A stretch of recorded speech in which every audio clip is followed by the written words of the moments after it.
Hi, Vincent. Nice to see you. Hi there. Good to see you. Look, first off, I feel like every week the games get bigger. Last season, you only lost one game at home in the league. This season, you've only won one game at home in the league. What's happened at Turf Moor this season? It's a different league. I think the easiest way to say it is last season, this season. It's just a different league, and but it doesn't take away the fact that we'd like to win at home. We'd like to win more. We've been close a few times, and Saturday is an opportunity for us. You talk about the closeness, and you've now dropped 20 points from winning positions this season. When you look at the table, do you think what could have been?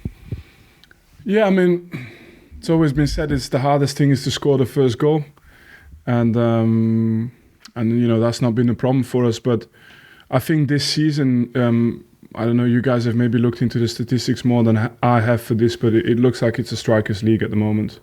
I don't think we're any exception to that, and teams in this league, and that makes it also the best league in the world, in my opinion. Teams find a way to score, and we have to do the same and score more. Has that been the biggest problem? And is that your biggest frustration, I suppose, this season, just not scoring enough goals? No, and I wouldn't express it as frustration. I think we've gone through this, and we got on with stuff, and it's just, when you are where you are, you could name a number of things and you can start listing things out. I don't think that's the point for us right now. We've been close, but not been able to get the points over the line, and that's all we have to focus on now. You do have a forward in good form in Datro Fofana. Just how good is he? Just allow me to make that statement a little bit later, but he's on track for where he's at in his age, and obviously the fact that Chelsea bought him is because they must have thought he was a big talent. I followed him some time before actually he went to Chelsea, so I knew him. I spoke to him before, and it was nice to pick it up. And actually, we just needed his profile, so it's been good for us. But whatever he did against West Ham, we'll need. If he's done it once and he played well against Liverpool as well, we'll need it another 10 times. There's no other way. Thank you. Thank you. Hi, Vincent. Are there any fresh injury concerns ahead of the game at the weekend? And also an update on Hanno Masengo and also Jordan Bayer? No fresh injury concerns. Maybe a few positive surprises, we'll see. And no, most of the players that have been important for us this season are close to return, are doing well, and hopefully the international break will kind of sort of see our squad bolster again. Into the last 10 games of the season, what is it that you want to see from your players in the remaining games? Not too dissimilar from the Bournemouth and the West Ham performance, and my thing is we need the 3 points. We need goals. We need to win games, but I can't sit here and say that the lads haven't given everything. Sometimes they've come short, and sometimes it's because we haven't played well. But most of the time they've given everything, and it's been close. So these type of situations, they can often turn. You can turn misfortune into something that gives you results, and we just have to do everything we can, at least mentally, to believe that moment can be tomorrow. Defeats last time you met Brentford, what did you take learnings wise from that game? Yeah, that was one of the bad games we played this season, and it was I think it was one of the turning points as well. I don't know if Bournemouth was before or after we went away to Bournemouth as well, but definitely there were 2 bad games for us, and after that I think every game except for the Palace and Arsenal performance, we competed in every game since those games, and I think we changed our intensity a little bit. We changed a few things as well tactically. We sharpened up. It's not given us enough results, but it got us in games, and it got us a few results, and hopefully it'll show that we've progressed from that day. When the goals have come for you this season, 85% of them have been from open play. Would you like to see your team making more of the opportunities that you have from set pieces? Yeah, do you know what? It's the way it's how you want to look at it. So the positive thing is that we do score goals from open play, and that's not an easy thing to do. When it comes to the set play situation, if you analyze what's happened for us on set pieces, attacking wise, we've actually been fairly dangerous. So our chance creation from set pieces is absolutely, it's probably above most of the teams we're competing with at the moment. The issue is, and it's a degree of sometimes quality, sometimes timing of players in their careers. The issue for us is when that header is a clear header on the back post or on the front post, it's to put it in. It's not been the issue has not been creating chances of set plays. We've had plenty of chances of set plays. We're actually a dangerous team on set plays. We'd like to convert a little bit more, but again, it's the same. It could be next game. That's how you have to believe, at least. Thank you. Thank you. Scott, any likes? Vincent, you say it's a strikers' league. Yeah. Can you expand on that a little bit for me, please? It's just every game I'm watching. I'm not seeing a lot of defenders handling their opponents at the moment. Doesn't matter who you play. If you watch the Tottenham strikers, the amount of times they get in.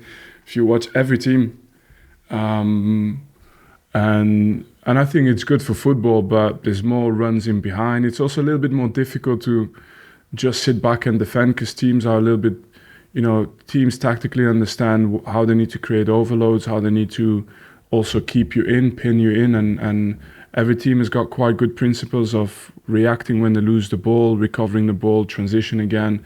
So that counter press, it used to be only Liverpool doing it, and then obviously City was one of the teams that was doing it as well. But now every team counter presses. So that means as well, if you just invite them to come, it's harder to get out than it used to be, even on transitions. So then, I guess by default, teams are going more aggressive and pressing higher, and they've got the profiles to do because every player can run 12k, 12.5k, 1,200 meter high intensity, 2 to 4 to 500, some of them 600-700 meter sprint. And so, and I'm watching throughout the league, and you got teams like Bournemouth, they got guys like Solanke and Semenyo up front. You've got teams like Fulham, they've got tremendous striker, the big Mexican fella, Jimenez, unbelievable, yeah. So, but they've got like proper high quality players in up front. Wolverhampton have got Cunha and so on and so on, and the spaces get bigger, and because you have to. But the strikers are, in my opinion, of a high caliber, and you just have to look. Tomorrow you've got in that game you've got Ivan Toney up front and Vissa and Mbuemo, and also we've got a few guys who can hurt the opposition team. So, but every team has that. Brighton have got Ferguson, and you keep going, and it's. I'm kind of expanding as I'm mentioning it to you now because I do remember probably as I was playing where teams could have an advantage defensively and exploit that. It just doesn't seem that way to me anymore. I don't know, maybe you guys will analyze it in more depth and say, look, that's not true. But when I look at every game, it seems to be that way. So do you think the art of defending, the desire to be difficult to play and difficult to beat and be proud to keep a clean sheet, are those things perhaps waning a little bit in the Premier League? No, absolutely not. I don't think there's a lack of desire. I don't think there's a lack of... In fact, defending now is harder because you're defending bigger spaces. You're more often exposed yourself against these high-quality strikers. And but it's. I don't think coaches in general. If everyone does it, it means there's a reason why they're doing it, and they probably do it because the real zonal, deep defending kind of how would I say, at this moment in time, tactics have for many coaches maybe not given what they wanted to, and it goes in trend. It might change again in a few years, but any team we play against now is it's kind of full on, and I mean it's everyone, and that's what makes this league so good. And you have to remember, my mindset is never, I'm not philosophical in that aspect. I'm just witnessing it and I'm stating what I see.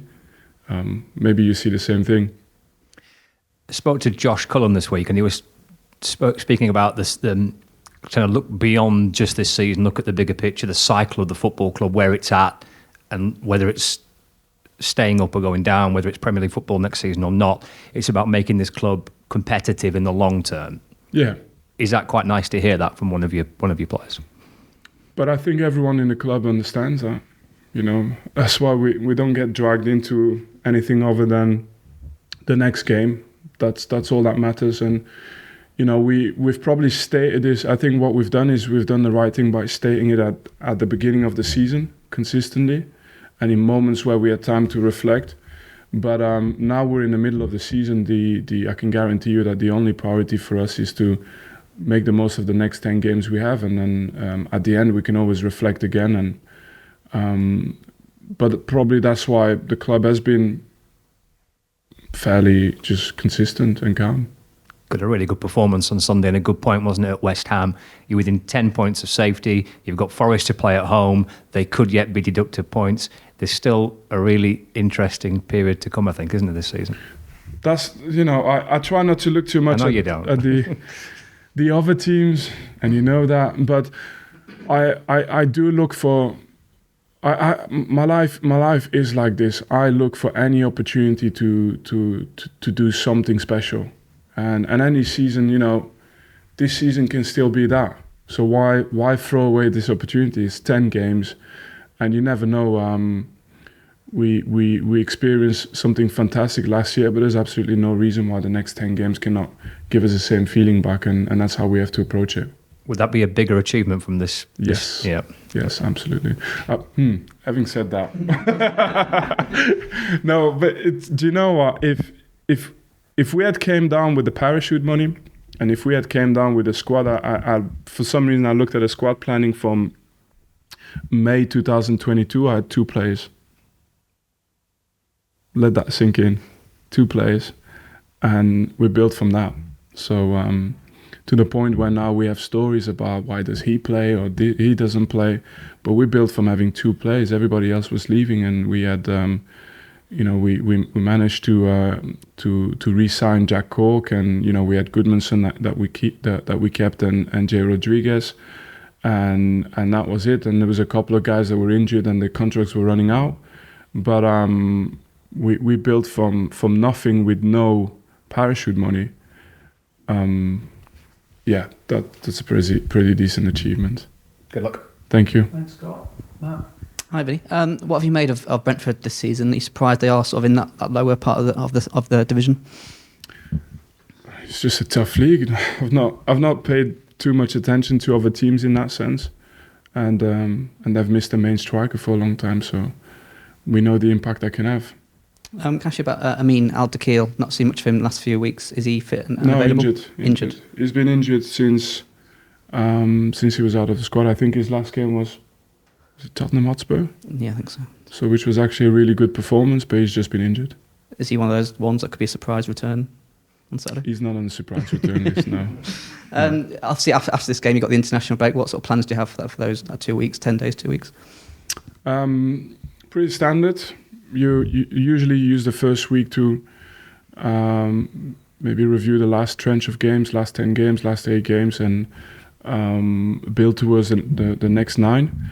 And usually during the international break, you'll always have also an eye on pre-season, all these type of things, but nothing more than normal. And then build up to Chelsea when we recover our international players.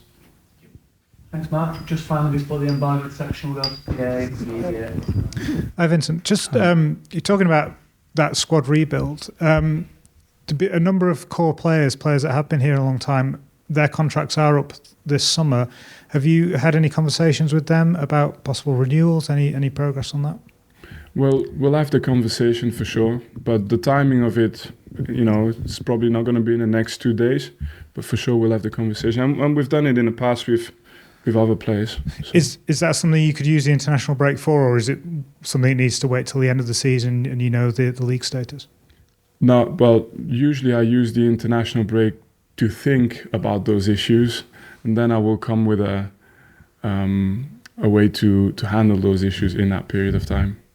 Thank you. Ask me in 2 weeks' time, and I'll have a very definite answer. Thank you. Thank you. Right, let's move into the embargoed section.